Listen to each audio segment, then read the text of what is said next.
We have had so many delays on nominations this year. Just as a quick review of where we stand, we've had over 51 roll call votes on President Obama's nominations to serve in government under his presidency. Of those 51 votes, over 80% of them were by overwhelming margins, yet they'd sat on the calendar. Just for some comparison here, at the similar point in the Bush administration, there were 8 nominees on the calendar. Right now, we have 107 nominees on the calendar.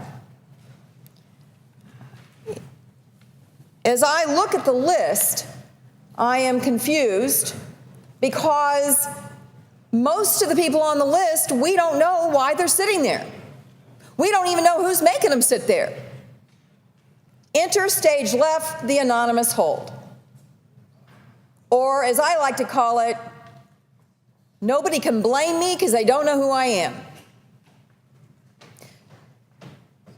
There is a law that we passed that had a rule in it, very plain language, very easy to understand, that once a senator makes a unanimous consent motion to confirm a nominee, then you got to come out in the sunlight. The rule says that you must notify your party leader of your hold that you have on the nomination, and it has to be published in the congressional record. My friend from Oklahoma followed the rule. He notified his party leader of the holds he had, and it was published in the congressional record.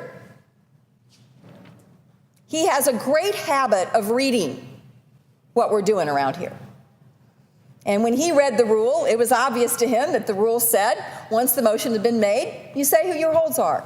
And he's never been afraid. My friend from Oklahoma, he has never been afraid to take accountability.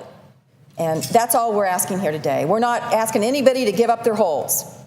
We're only asking people to identify who they are, to come out into the sunshine for the transparency that we all want to have as we serve the great people of this nation. And with that, for the first motions, unanimous consent motions, I will yield to my colleague from New Mexico, Senator Udo. Mr. President, I ask unanimous consent that the Senate proceed to executive session for the purpose of consideration of calendar numbers, and this is for the EEOC, 616, Jacqueline A. Barron, 617, Chai Rachel Feldblum, 619, Victoria Lipnick, and that the nominations be confirmed in block. Is there objection? Mr. President, reserving the right to object, I'd like to make an inquiry of the chair as to the interpretation of the rule that we passed, because it's my understanding that the rule doesn't require you to publish, but it does say the majority and minority leader are no longer obligated to honor your request for a hold if you have not. And that isn't the case of the law as I understand it. It just removes the obligation. So under that basis, I will object to this first package and plan on objecting to every other one in forbearance and as a courtesy to those on my side of the aisle that have a problem with some of these nominees. Mr. President. Senator from Missouri. Well, I'm confused. An objection was heard. Objection is heard. I'm confused.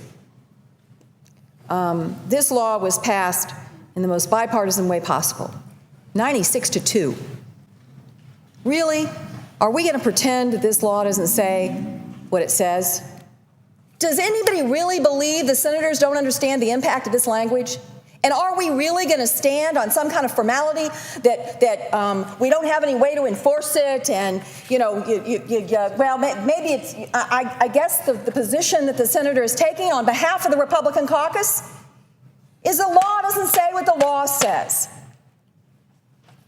Now, I know this is not a standing. I've had a briefing this week on the standing rule versus the rules versus the law. That's what drives America crazy about this place. That is what drives America crazy about this place.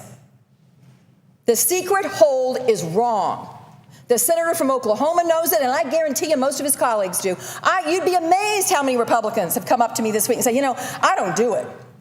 But to stand on behalf of the Republican caucus on some notion that this doesn't say what he says, that's not what we were sent here to do. Honestly, it wasn't.